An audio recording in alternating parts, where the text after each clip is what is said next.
Well, good morning. Thanks for joining us. As consistent viewers of this segment will know, we try to maintain a focus here on the one core issue that affects every citizen of the Commonwealth and every aspect of government, and that's the economy.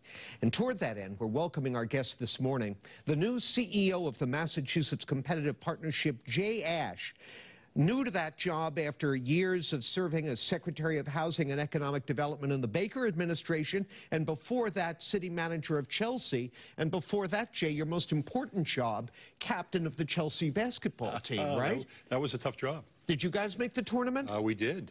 How'd you do? I'd rather not talk about that, John. Okay, all right. No need to go there. I didn't mean to reopen an old wound. Thank you. Well, welcome. Good to have you here. So after many years in the public sector, in the legislature, and then in Chelsea, and then with the Baker administration, now you're in the private sector. Yeah. How does your mandate leading a group of CEOs of big companies differ from your mandate as the cabinet secretary? Yeah, it doesn't differ an awful lot, surprisingly enough. A group of 17 CEOs have come together and said we want to advance the competitiveness of Massachusetts. That's what I was doing for 4 years for Governor Baker.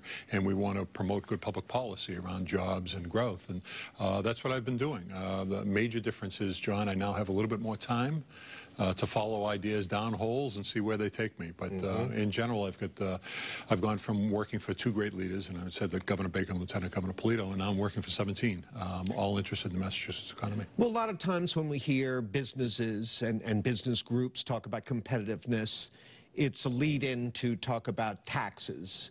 No new taxes, avoiding taxation, and so forth, because we're a relatively high tax state, not as high as some critics claim, but we're up there. Well, both the Mass Fiscal Alliance and Citizens for Limited Taxation, two conservative sort of anti-tax groups, have issued statements this past week calling out Governor Baker for proposing a hike in the real estate transfer tax in order to help cities and towns deal with climate change. CLT called it, quote, an assault on the taxpayers. Does your group object to that as well? Yeah, we're still reviewing the governor's proposal. We congratulate the governor for taking on the important issue of climate change. It's something that we all need to focus on, arguably one of the most important issues of the day here in Massachusetts, so we congratulate him on that. We're still working through the numbers to take a look at what the actual specifics are, but we support the concept of doing more, and we'll work with the governor, we'll work with the legislature on what they craft to produce something that hopefully will work for everybody in Massachusetts. Are tax rates anti-competitive?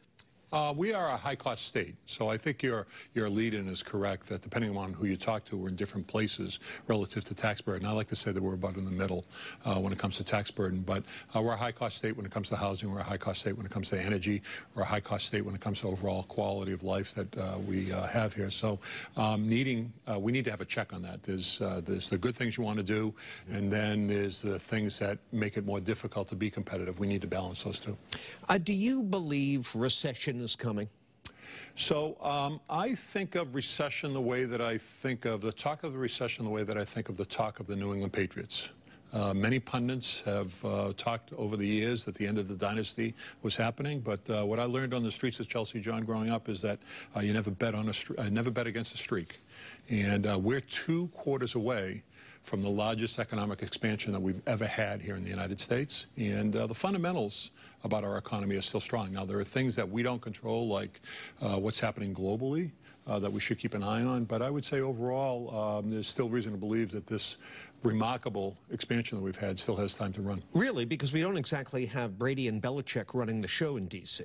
But we do have the fundamentals that a Brady and Belichick bring to the team concept that's making a difference. You think about employment is up. We had record growth in employment over the last year, both in the United States and in Massachusetts. Inflation has been held in check. The GDP is continuing to grow. So there are signs that the fundamentals are in good shape. All right. On that note, let's take a short break, and we'll continue our conversation with Jay Ash of the Massachusetts Competitive Partnership in just a moment.